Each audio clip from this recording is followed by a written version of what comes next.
Merry Christmas, ho ho ho. This is the last video of Real Turkey channel for the awful year of 2021. And before I get into the main subject, which is Turkey's debt trap, the difficulties in foreign borrowing the country may face in the year 2022, I want to wish Merry Christmas, Happy Kwanzaa, Happy New Year, season's greetings to all the citizens of this planet. This shot, by the way, is from Bad Santa 2, one of my favorite Santa movies. It's just so sarcastic about the whole thing. Okay, this has been a good year for Real Turkey channel. We have doubled our audience from 5 to 10 per video. And if we go at this rate, in about 100 years, we'll be making some money out of this. But I'm not going to quit. Don't worry about it. Okay, let me find the main page here. Today we're going to talk about Turkey's coming debt trap. This video ought to be watched in conjunction with my latest videos about 2022 economic outlook, the after effects of the currency shock, which still continues to the day, as well as Turkey's economic conditions, such as high chronic inflation. I try to make these broadcasts as non-technical as possible, but certain issues are so complicated, there is only a certain level of technical detail that one can avoid before the whole thing becomes simply inexplicable. Okay, to set the setting, we should remember that debt has become a huge problem for all the developing economies which borrowed heavily during the pandemic and continue to do so even now. Now, obviously, that is manageable and can be serviced as long as global growth is rapid and Fed keeps interest rates at almost the rate of zero. However, these conditions are not going to hold for 2022. All the analysts expect global growth to slow somewhat. There is a fear of stagflation, which at this point cannot be documented with enough evidence, but if it does happen, it's going to be awful for the debt management capacity of poor and developing nations. And finally, of course, Fed dot plot, the individual interest rate forecasts of Fed governors, have led us to believe that the American Central Bank will raise rates by 25 basis points increments 3 times in 2022 and shall continue with what we call monetary tightening in 2023 as well. In other words, let's put the problem in a very nutshell type of context. The wherewithal to service debt, which is obviously a country's treasury revenues or a company's cash flow, is going to slow down in 2022 and 2023. On the other hand, the cost of servicing the debt, which is the interest rate, is going to rise slowly but steadily. And finally, even though there is no consensus on that, most of the analysts now believe that the American dollar shall also strengthen at least through 2022. Now remember, most of the international debt is contracted in terms of dollars. Euro, Japanese yen, and British pound come after that, and Chinese yuan or renminbi is, I think, fifth on the list. So there's a triple whammy for emerging markets which are heavily indebted. Is Turkey heavily indebted? Yes, Turkey is heavily indebted. Its net foreign liabilities to GDP ratio is over 50%. It's difficult to give an exact number because some of these liabilities are actually the equity stakes of multinational companies which have productive capacities in Turkey. But let's say, 50%. Moreover, in terms of maturing debt, that's debt which has to be serviced within a year. Turkey's ratio is 26% of GDP. That means we need to refinance or pay off an amount of debt equal to 1/4 of our national income.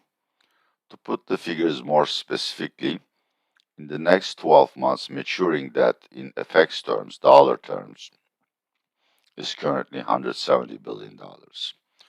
Of course, if Turkey has an external deficit in the coming 12 months, then that too will have to be financed. It will add to our debt service burden. But since Mr. Erdogan says his new model, no, I'm sorry, that was the model before that. No, his brand new model. No. His latest, the bleeding edge. We're talking about a guy who changes economic models every 15 days. As fast as I change my underwear. I mean socks, of course. Just in case underage kids are watching this video. I want to keep it fairly straight and away from the street lingo.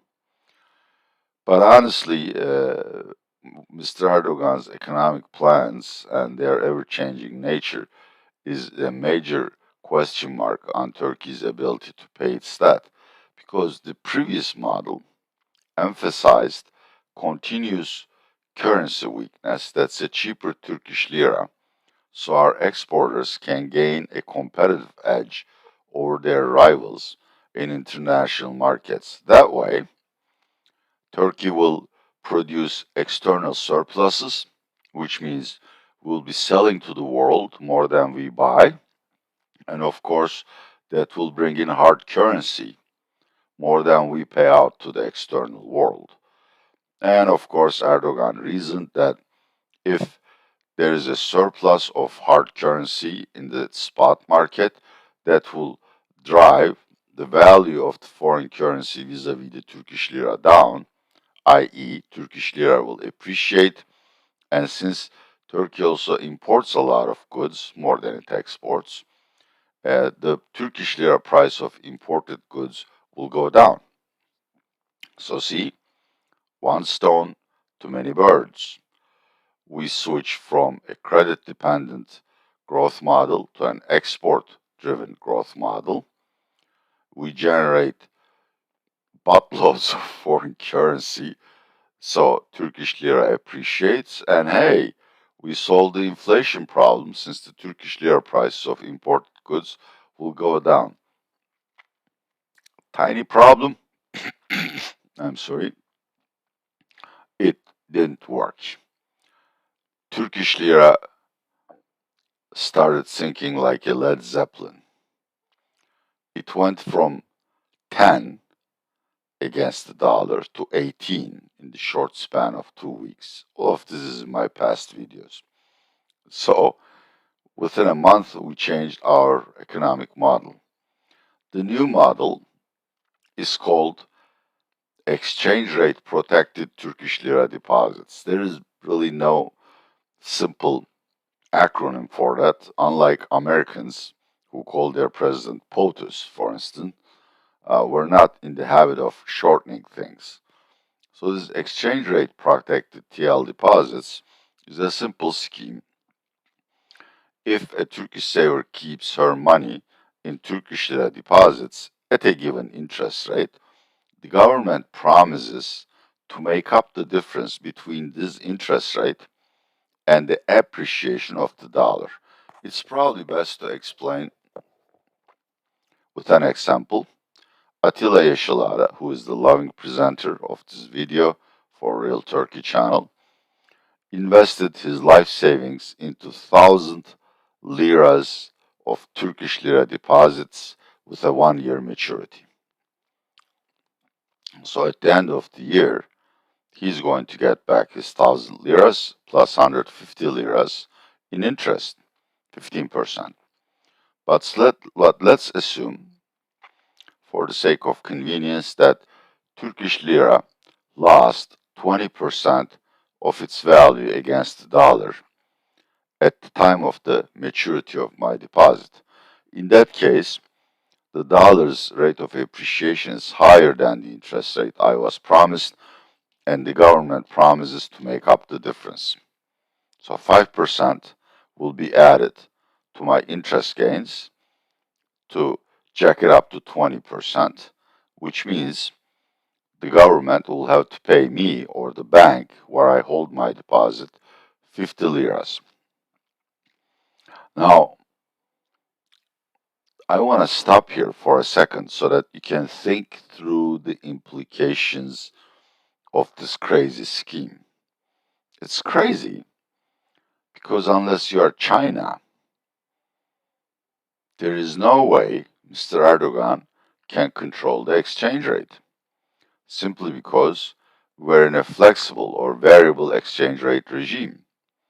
Of course, you can order Turkey to switch to a pegged exchange rate regime, which means Turkey will peg or link the value of the Turkish lira to the euro or to the dollars, as many Gulf Arab countries and Hong Kong do, or to a fixed exchange rate regime where the government will decree that the value of dollar versus Turkish lira is, say, 15, and then the central bank will defend that fixed rate.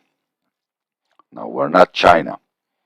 We can't do any of these things simply because, here we go, to be able to peg your currency to a foreign currency or to maintain a fixed exchange rate, you need ample reserves like China does, like Russia does.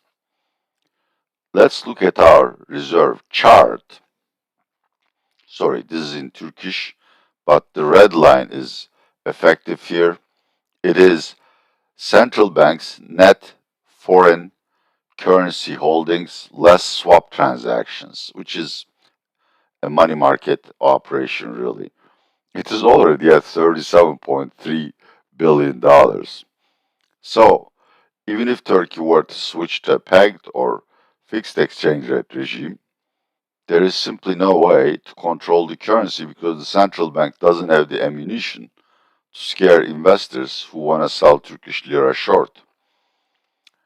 This is why this exchange rate protected deposit scheme is called an open-ended liability for the Treasury and the Central Bank, which will jointly pay off our losses if the exchange rate appreciates more than the interest rate we earn on our deposits. It's open-ended because A, we don't know how much of the roughly 1.5 trillion liras of TL deposits in the system will switch to the new protection scheme.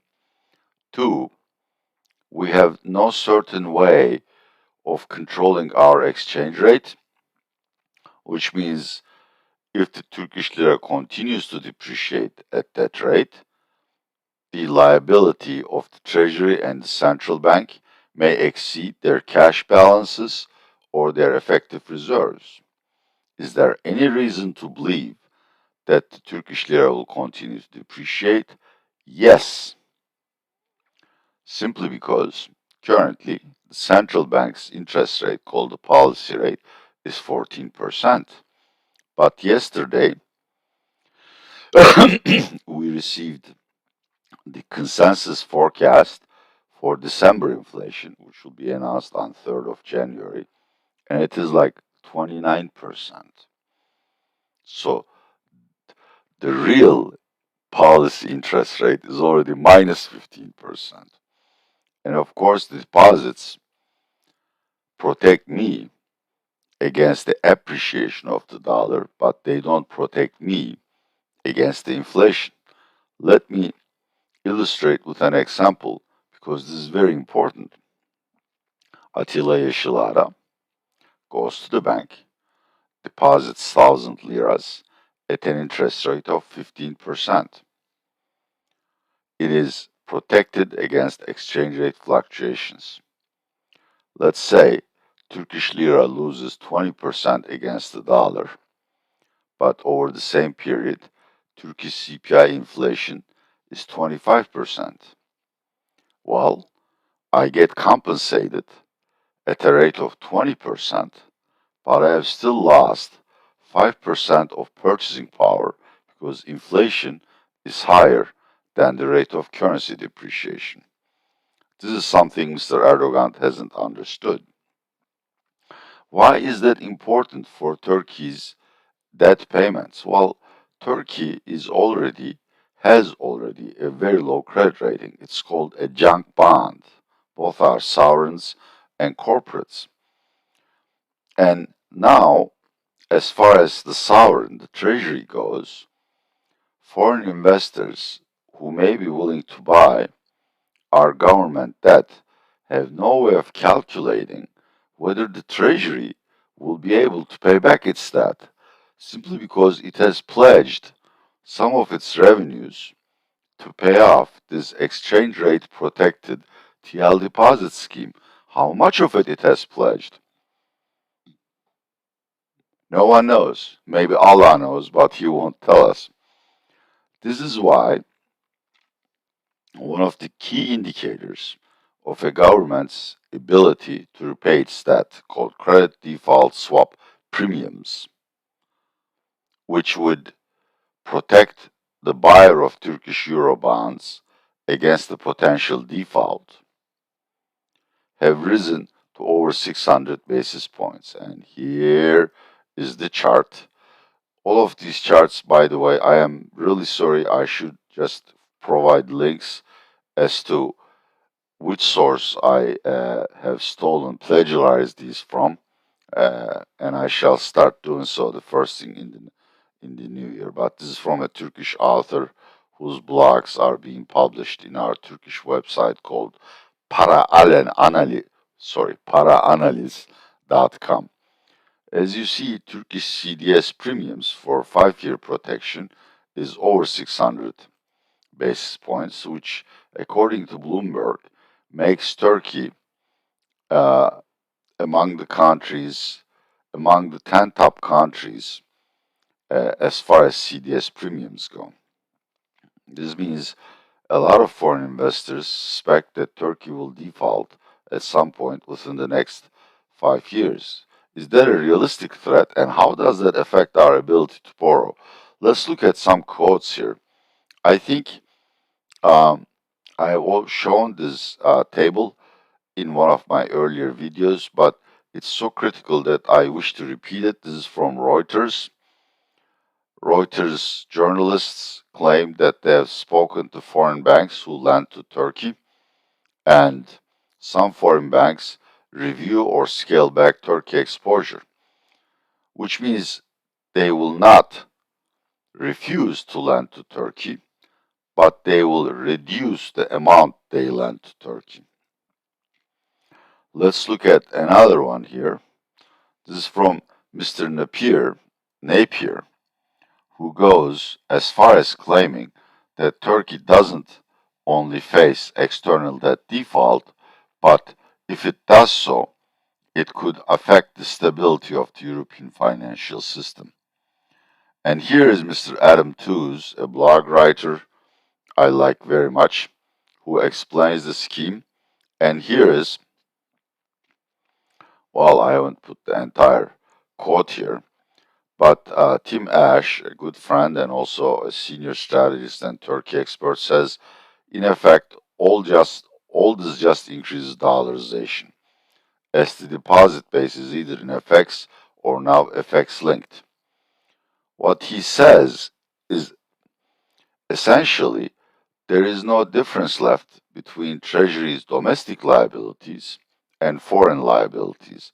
The rule in the international financial system is if a Treasury runs short of revenues, it prioritizes paying off foreign debt and sometimes declares a jubilee or a payment moratorium on domestic debt.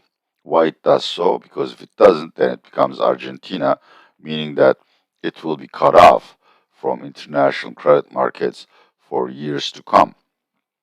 Now, I also want to show a counter example. This is from another young Turkish economist who claims there is no balance of payment crisis on the horizon. Uh, that either the subscription to the new program will be so low as not to matter our credit growth, or that the Turkish lira depreciation against the dollar will not be too high. I respect his opinion and I hope he's correct, but this is the important point. The scheme may not by itself trigger a balance of payments crisis, but the presence of the scheme and the presence of the open-ended liabilities, that's unestimable open-ended liabilities, may cause foreign investors to reduce their lending to Turkey. And that really is the biggest problem we are facing. Unless we can refinance the entire $170 billion of foreign debt maturing in the next 12 months, we'll have to pay it from our own reserves or wealth. And of course, at the end, central bank becomes liable for all of these payments simply because banks keep their excess hard currencies at the central bank. Central bank is the lender of last resort. But central bank, as I show here once again, already has negative net reserves, which means it is living on borrowed money.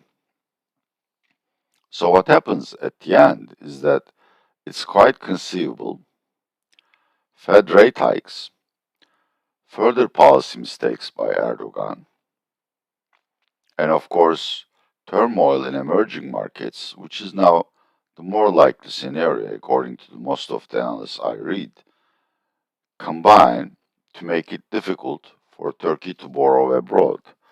I don't mean Turkey will not be able to borrow at all, but it will borrow much less than the $170 billion it owes to the world within the next 12 months. The difference will come out of the foreign currency holdings that are inside the country. In other words, the exact opposite of what Erdogan hoped to achieve with his new economic plans will transpire.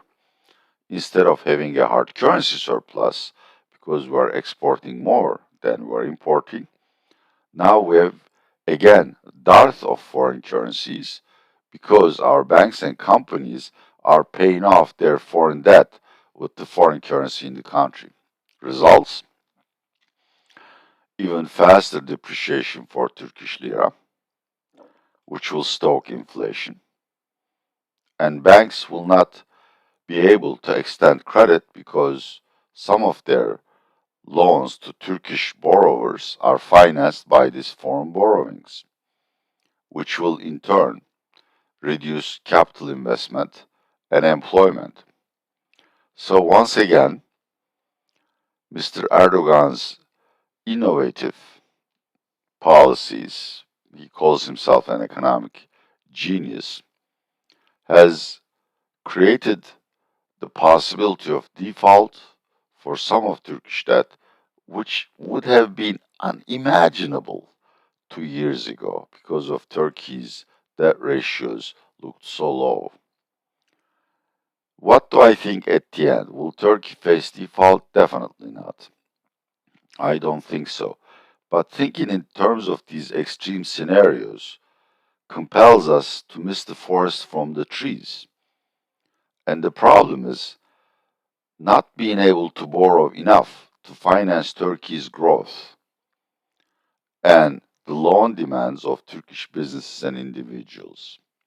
If that happens, the result is not a balance of payments crisis, but a continued stagnation where growth and employment are much lower than they need to be. Well, this has been fairly long, longer than I had anticipated, but to be perfectly honest with you, it is just getting so complicated in Turkey. Simple diagrams, schematas, or analogies no longer work. I hope things will get better for Turkey, but most importantly, I hope things will get better for our old planet. Once again, this is Atilla Eşilara saying Merry Christmas, Merry Kwanzaa, season's greetings, Happy New Year from Istanbul. And I hope we can meet again at this channel in 2022. Bye bye now.